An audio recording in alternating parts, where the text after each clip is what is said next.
कई बार आपको भी शिकायतें तो मिलती होंगी कि पैसा लिया जा रहा है या काम नहीं हो रहा है, जो जो केंद्र है, जनमित्र केंद्र है वहाँ पर। तो ऐसे में आपने इन सब चीज़ों को दूर करने के लिए क्या प्रयास किए हैं?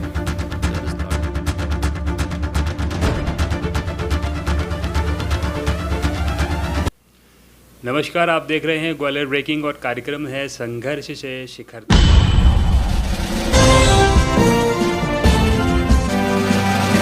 दोस्तों, संघर्ष से शिखर तक के आज के एपिसोड में हमारे साथ 2013 बैच के एक ऐसे आईएएस ऑफिसर हैं जिनकी कार्यशैली की चर्चा पूरे प्रशासन में होती है। बहुत ही ज़्यादा हार्डवर्किंग है और अभी वो शहर को स्वच्छ बनाने के लिए जी तोड़ मेहनत कर रहे हैं। चाहे सुबह हो या रात हो, वो लगे हुए और चाहते हैं कि शहर एकदम स्वच्छ बने। तो आज उन्हीं को हमने आज अपने शो में इनवाइट किया है। जी, हम बात कर रहे हैं आईएएस किशोर कान्याल जी की, जो कि इस समय नगर निगम कमिश्नर का पद का दायित्व निभा रहे हैं। आज हम उनसे बात करेंगे उनके ज़िंदगी के सफ़र की, कि कैसे उन्होंने ये पोस्ट हासिल की, कैसे उनका भारतीय प्रशासनिक सेवा में सिलेक्शन हुआ और जो स्टूडेंट तैयारी कर रहे हैं वो क्या उनसे टिप्स लेकर अपनी तैयारी को और मजबूत कर सकते हैं। सर, आपका बहुत बहुत स्वागत है ग्वालियर ब्रेकिंग में। नमस्कार सर, एक कहावत है कि खेलोगे कूदोगे तो बनोगे खराब और पढ़ोगे लिखोगे तो बनोगे नवाब। आप इतना ज़्यादा खेलते कूदते थे और आप अफसर बन गए, तो आप मानते हैं कि खेल कूद भी उतना ही ज़रूरी है ज़िंदगी में जितना कि एजुकेशन या एकेडमिक है? देखिए, लाइफ में एक ऐसा समय आता है जब आपको चुनना होता है कि क्या आप स्पोर्ट्स को आगे ले आना चाहते हो या आप अपना करियर किसी और सर्विस पे बिताना चाहते हो। तो चूँकि मैं स्टार्टिंग्स में स्पोर्ट्स में भी अच्छा था और स्टडीज़ में भी अच्छा था, बट एक पॉइंट ऑफ टाइम पे मुझे लगा कि मुझको प्रशासन में जाना चाहिए। तो फिर मैंने अपने उस स्पोर्ट्स को फिर मैंने छोड़ दिया था। बट मैं अभी भी कभी जब भी मुझे मौका मिलता है मैं स्पोर्ट्स एक्टिविटी में इन्वॉल्व रहता हूँ और स्पोर्ट्स खेलना मुझे भी अच्छा लगता है। अभी भी हम लोग कभी ना कभी साल में 1-2 बार क्रिकेट मैचेस खेलते ही हैं। बहुत बार हमारी जो मीडिया की टीम के साथ भी मैच होता ही है।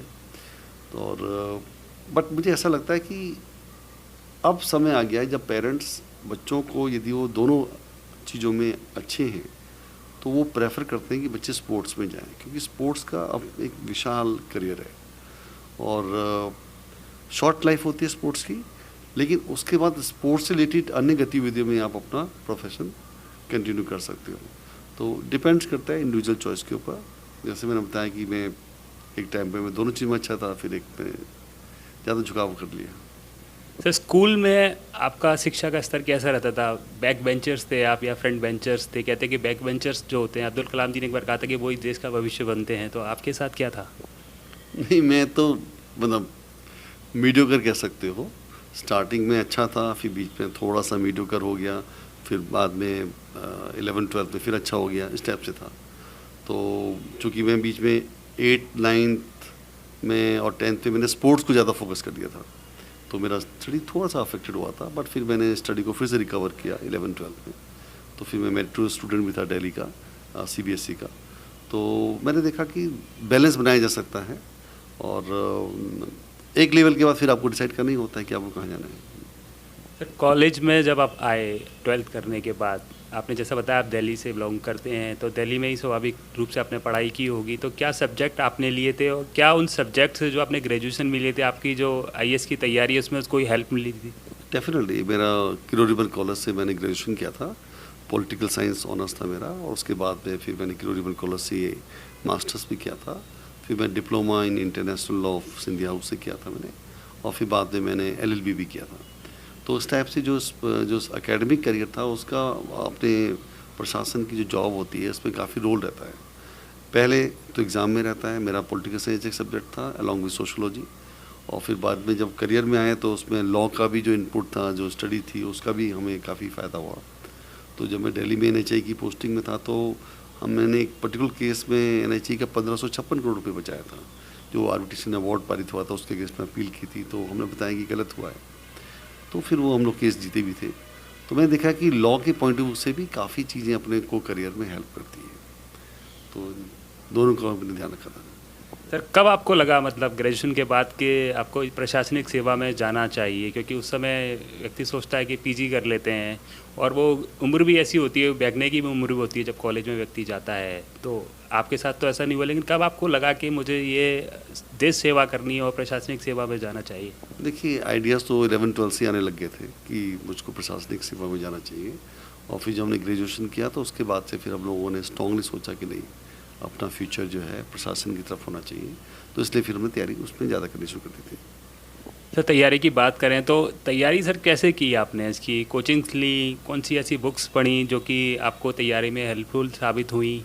और कहते हैं कि 20-20 घंटे पढ़ते हैं, जो दिल्ली में एक जगह है वहाँ पर रहते हैं स्टूडेंट्स, और कुछ टाइम के लिए बाहर निकलते हैं, फिर वापस उस अपने ही छोटे से रूम में चले जाते हैं और फिर वो 20-20 घंटे पढ़ाई करते हैं। तो आपने किस तरह से पढ़ाई की? देखिए, दिल्ली में काफ़ी जगह पे कोचिंग क्लासेस भी होती हैं। दिल्ली में मुखर्जी नगर काफ़ी फेमस है चीज़ों के लिए, कि जहाँ पे बच्चे रूम्स लेके किराए पे रहते हैं, फिर वहीं पे स्टडी करते हैं, वहीं कोचिंग चले जाते हैं, मतलब वो दिन रात मेहनत करते हैं। मेरे साथ ऐसा नहीं था। मैं चूँकि दिल्ली में ही हमारा घर था, तो मैं तो अपने घर ही जाता था। और मैं चूँकि दिल्ली यूनिवर्सिटी में था तो हम लोग लाइब्रेरी का इस्तेमाल करते थे। और दिल्ली यूनिवर्सिटी की जो लाइब्रेरी थी, काफ़ी बड़ी विशाल लाइब्रेरी थी। एक IAPA की लाइब्रेरी, बहुत फेमस लाइब्रेरी थी, वहाँ भी हम लोग जाते थे। और चूँकि दिल्ली यूनिवर्सिटी का माहौल अच्छा था, वहाँ पे लोग काफ़ी डिस्कस करते थे, तो वो भी काफ़ी हेल्पफुल रहा। तो मैंने तो कोई कोचिंग अटेंड नहीं की थी, बट मेरे साथ के जो कुछ दोस्त थे वो लोग, कुछ लोग जाते भी थे उसमें। पर मैंने देखा कि सिविल सर्विसेज में इम्पॉर्टेंट ये होता है कि आपका प्रेजेंस ऑफ माइंड कितना है, आप कैसे इशू को हैंडल कर सकते हो, है ना। वो अब आज की स्थिति में तो वो बच्चों उसको ये चेक करना चाहता है कि आपका प्रेजेंस ऑफ माइंड कितना है, आपका ऑब्जर्वेशंस कितना अच्छा है, और आप कितना फास्ट एंड क्विक सही डिसीजन ले सकते हो। ये चीज़ फोकस्ड होती है। तो उसी चीज़ को लेकर फिर आदमी अपनी प्रिपरेशन करते हैं। तो कई सारे टॉपिक्स होते हैं जिसको तैयार किए जाते हैं, कुछ आ जाते हैं, कुछ नहीं भी आते। ये दौर चलता रहता है। सर आपने कोचिंग नहीं ली, तो फिर कितने अटेम्प्ट आपको लगे थे इस एग्ज़ाम को क्लियर करने में? मैं चूँकि मेरा selection already state civil services में बहुत पहले ही हो गया था। मतलब मैं जब 21 साल का था तो मेरा फर्स्ट टाइम में सिलेक्शन हो गया था, तो मैं मध्य प्रदेश आ गया था। तो फिर मैं यहीं पे डिफरेंट जगह पे मैंने कई जगह पे जॉब किया था। तो उसके बाद में फिर धीरे धीरे हमारा प्रमोशन होता रहा, तो हम लोग फिर इसी में आ गए थे स्टेट सिविल सर्विसेज में। इसके थ्रू फिर हम लोग 2013 में IAS में हम लोग का इंडक्शन हुआ था। तो मैं इस फील्ड में चूँकि आ चुका था बहुत जल्दी ही, तो ये फील्ड ऐसा था जिसमें फिर मैं आगे बढ़ता चला गया। फील्ड में एक बार जब पोस्टिंग जब होती है तो उसके बाद मैंने देखा कि आपको बहुत ज़्यादा स्टडी करने का टाइम मिलता नहीं है। तो दुर्भाग्य से हमारे साथ भी ऐसे ही हुआ फिर। तो मैं फिर स्टेट सिविल सर्विस के थ्रू ही आगे बढ़ा फिर। सर जब सेवा में सिलेक्शन हो जाता है इस प्रशासनिक सेवा में, लेकिन सिलेक्शन के बाद भी एक बहुत बड़ी जिम्मेदारी आपके कंधों पर आ जाती है।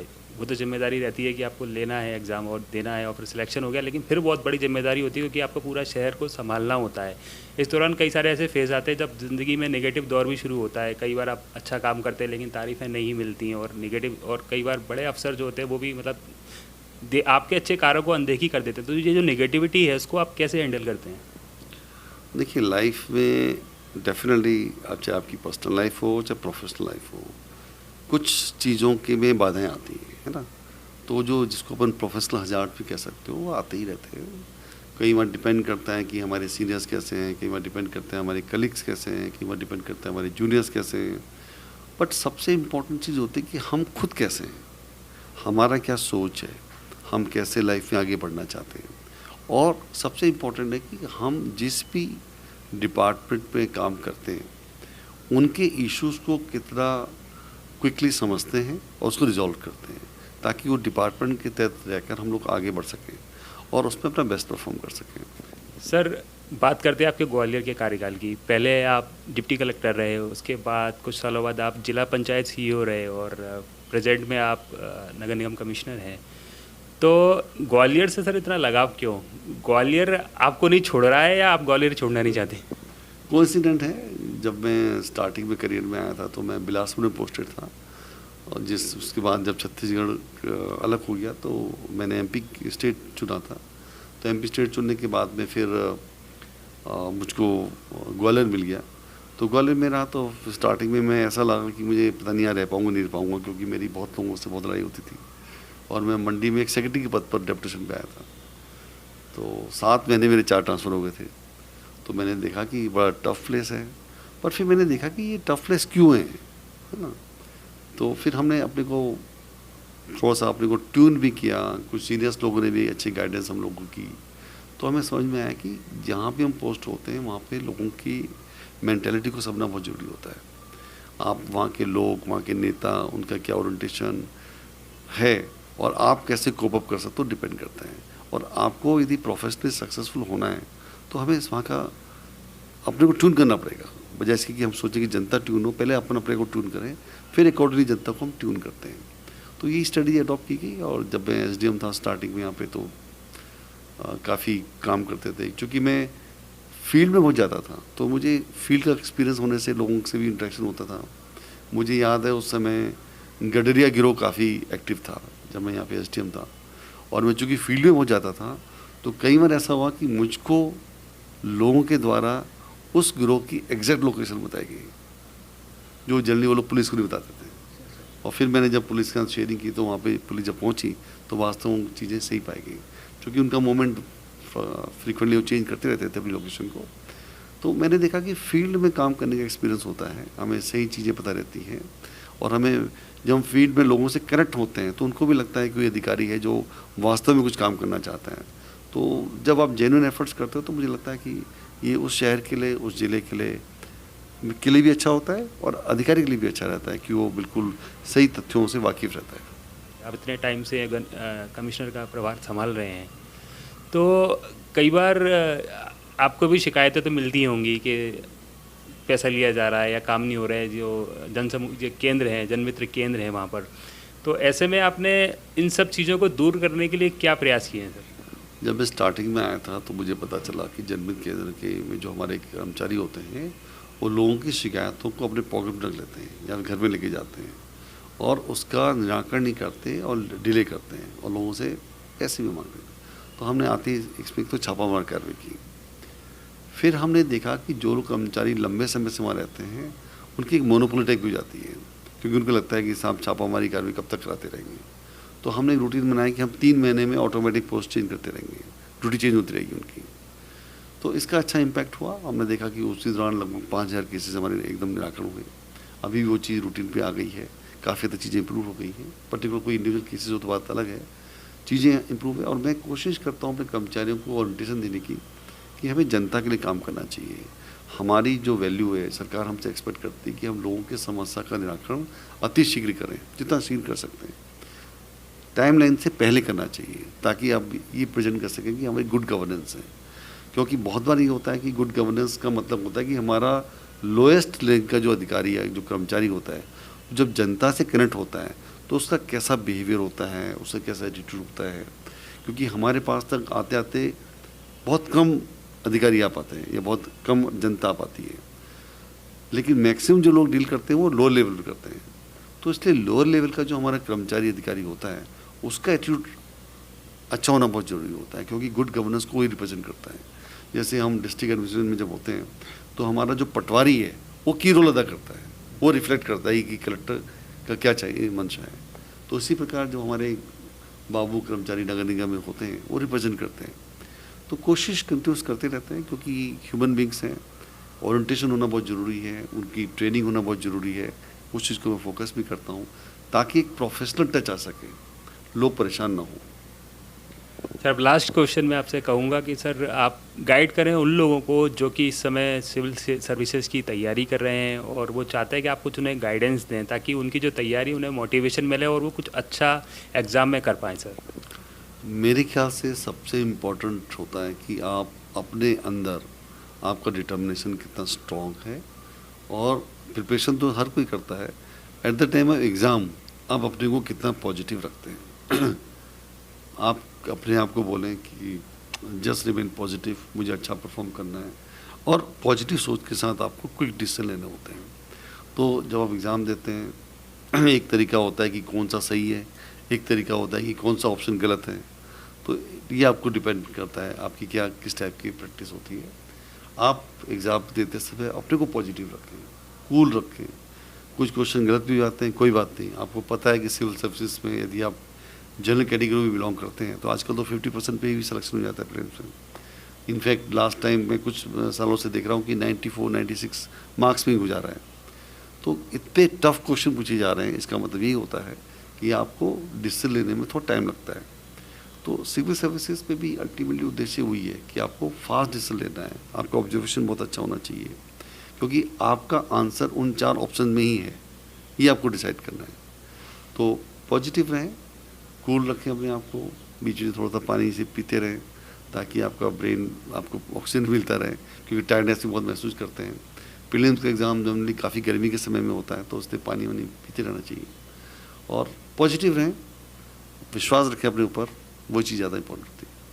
Thank you so much sir. जैसा कि सर ने हमें बताया कि जब भी कोई एग्ज़ाम हो तो हमें पॉजिटिव रहना बहुत ज़रूरी है। नेगेटिविटी हमारे चारों ओर है, लेकिन हमें उसमें से पॉजिटिविटी ढूंढनी है और अपनी एग्ज़ाम की तैयारी अच्छी करनी है। तो हमारे साथ थे नगर निगम कमिश्नर किशोर कान्यानी, जिन्होंने अपने अनुभव हमारे साथ साझा किए, बताया उन्होंने कैसे उन्होंने तैयारी की और फिर इतनी बड़ी सफलता हासिल की।